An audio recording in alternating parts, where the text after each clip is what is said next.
The basement is starting to dry up, so I'm actually enjoying going down there to work on my models again.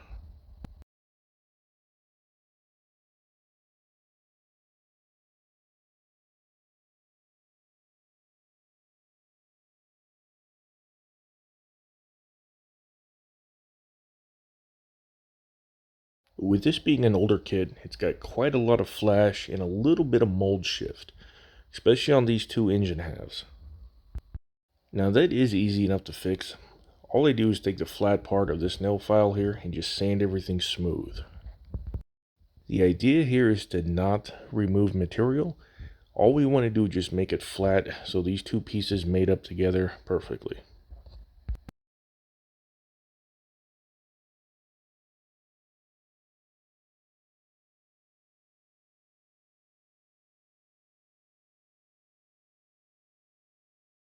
Now once these two pieces are flat, so when you stick them together you can't see daylight between the two pieces, go ahead and glue it together.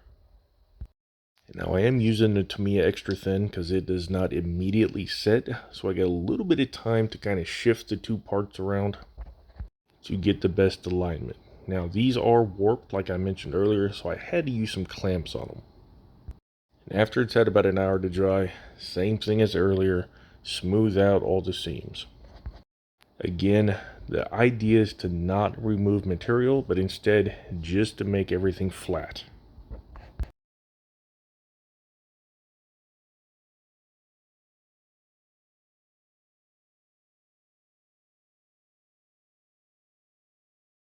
Yeah, I'm happy with that. Moving on to the oil pan. This section needed a whole lot of work because this is where the runners that held all the pieces to the sprue was. Now we got just a little bit of an obstacle here because the bottom of this is not flat. Now I could have just sanded everything smooth to make it realistic, but that's a lot of work. The majority of it will be hidden, so I don't really care. All I want is just a smooth seam from front to back. So glue that thing in, and it's time for paint. And for the paint, I'm using Vallejo metallizers. You guys have seen me use them before. They're insanely, stupidly expensive, but well worth it. You get what you pay for though. They have amazing coverage, so you actually use less paint to cover more material. So it kind of evens out there with that price. You can get more for spending more, if that makes sense. Now that probably does not make sense, but if you've ever used the Testors brand of metallizers, you'll understand what I'm saying. Anywho, we painted the headers chrome. The engine, we did that in a semi-matte aluminium.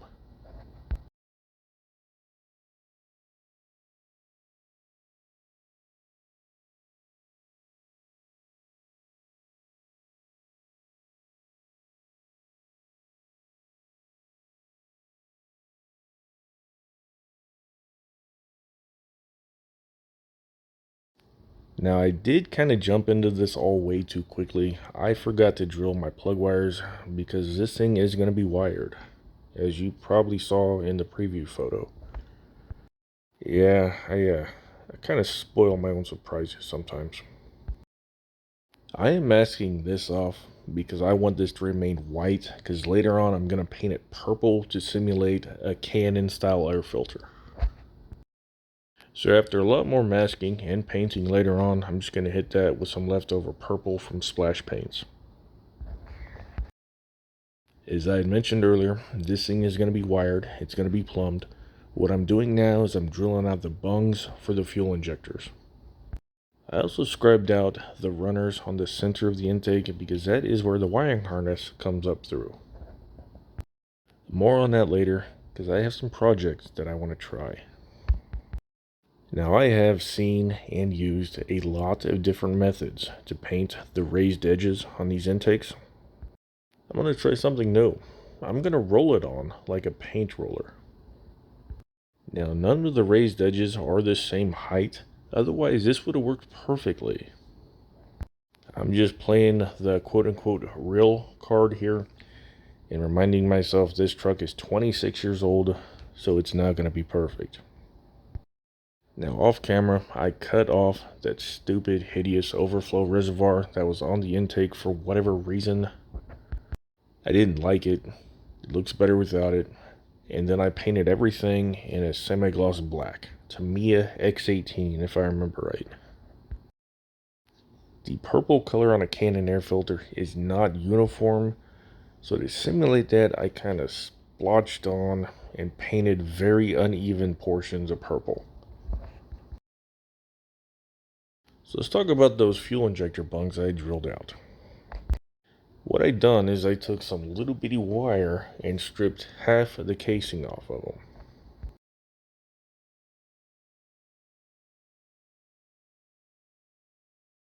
Now the first thing I want to do is make this just a little bit easier for myself and kind of pre-bend them to shape. The thinner section of wire loops around and goes up underneath the intake, so if I kind of U-shape this now, it's just a little bit easier later.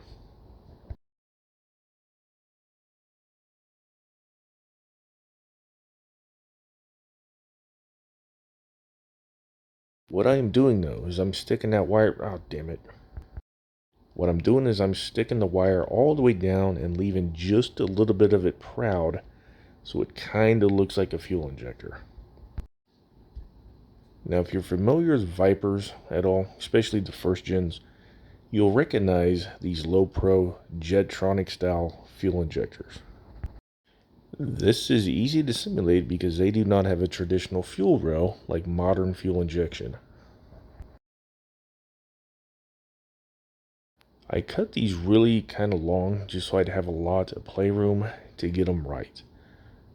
And once they're where I want them to be, I just cut them flush with the bottom of the intake, put a little dab of super glue on them, and make them there forever.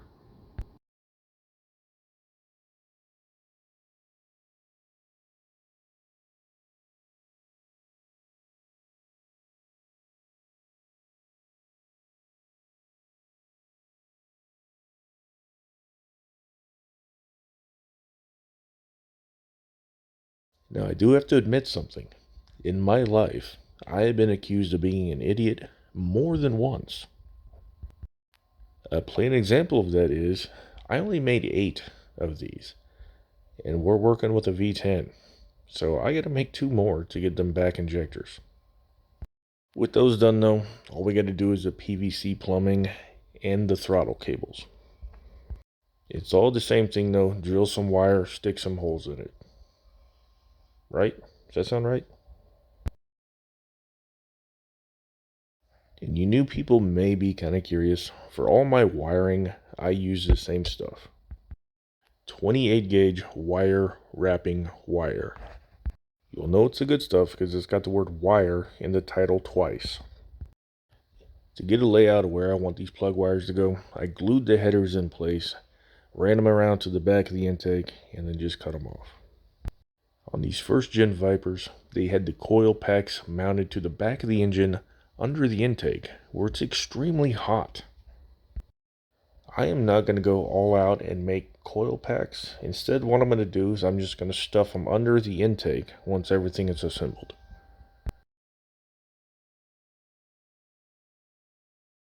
Now I double checked myself, I counted to make sure I actually had 5 of them on each side. From here on though, it's just standard assembly as per the instructions.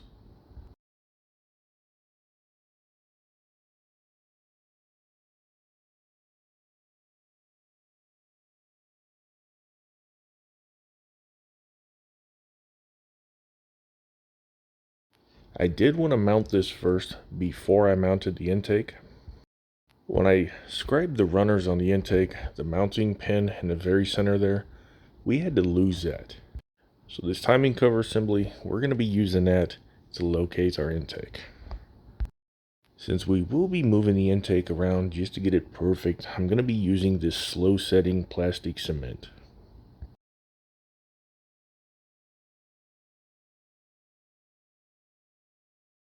With this being a first gen Viper engine, the 91.5 to 95 model year, it has an alternator coming up between the 2 throttle bodies, so I'm getting that as close to center as possible. On the later models, the 96 Plus, it has a little crossbeam that goes between the two throttle bodies. That linked them together so they move as one assembly. Instead, this one's got two throttle cables, one for each throttle body. As I mentioned earlier, I'm just going to stuff those plug wires up underneath the back of the intake. That's really it as far as plumbing and wiring goes. They kept a lot of things hidden. Now the two throttle cables are going to hang out here for now. I'm going to drill a hole in the firewall later to mount them. The driver's side fresh air valve, it routes back into the intake. The passenger side has a PCV valve that routes up into a T-junction at the front of the intake between the two throttle bodies. Now that the Viper engine history lesson is over, we can move on to the chassis. If it's all going to be painted the same color, I'm going to glue it in now. Now for the leaf springs, the instructions are not very clear, but as you can see, they have different mounting points. For my test fitting, we're going to set these up so the mounting point is in the forward position to move the rear axle as forward as possible.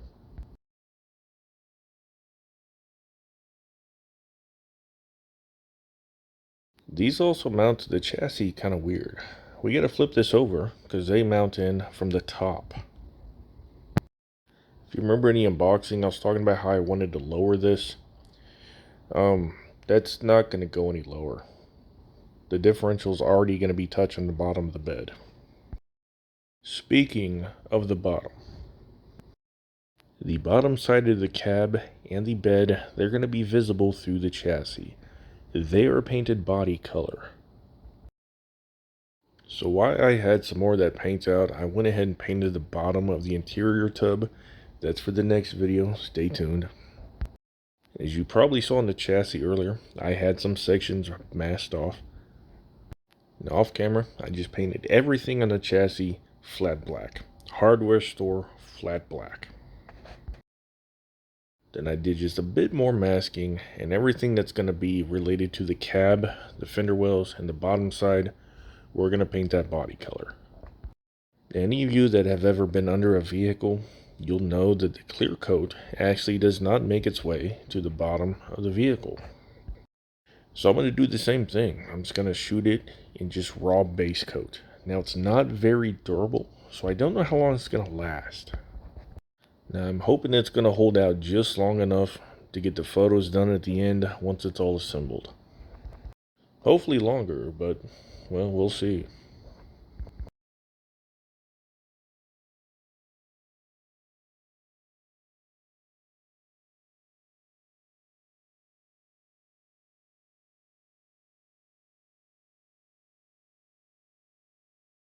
Do not worry. The spots that I missed on the masking, it'll be covered up later. It's going to be hidden. We won't see any of that. Being that this is a performance truck, I wanted to use performance parts from the era. In the mid and late 90s, the name and performance of chassis was BMR and Sphone. So I painted these sway bars in their iconic red colors.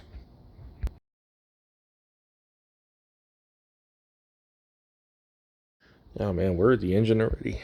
Man, we are moving along on this video. The engine, it mounts unlike any other model I've ever done. It's got a dovetail fit. That means the engine has to be mounted first. You stab it in the forward position, then slide it backwards onto the mounts.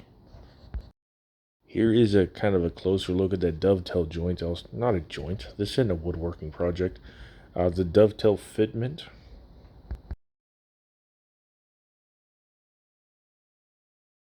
Now the exhaust, it gets mounted next, and as I learned from the Chevy SS454 pickup build, I followed the instructions. It goes in now, then the axle mounts on top of it later.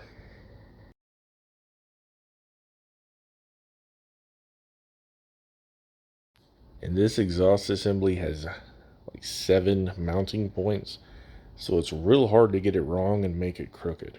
You might, if that happens, it's because you've done it on purpose.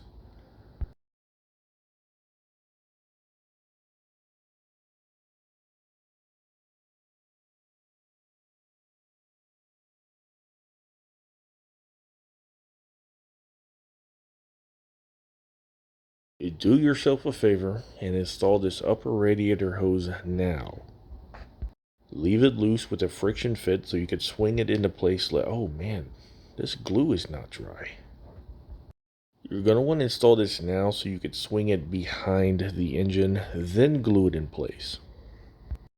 Once it's all assembled, you do not have enough leverage to slide it into the radiator. This rear diff cover, you're going to want to paint it silver to simulate a cast aluminium, because that's what race cars do.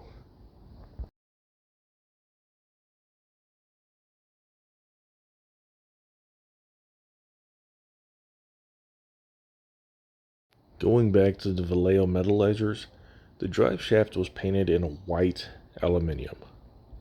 That color is a perfect match for the raw oxide finish we get on unfinished aluminium. Or aluminum, wherever you're from.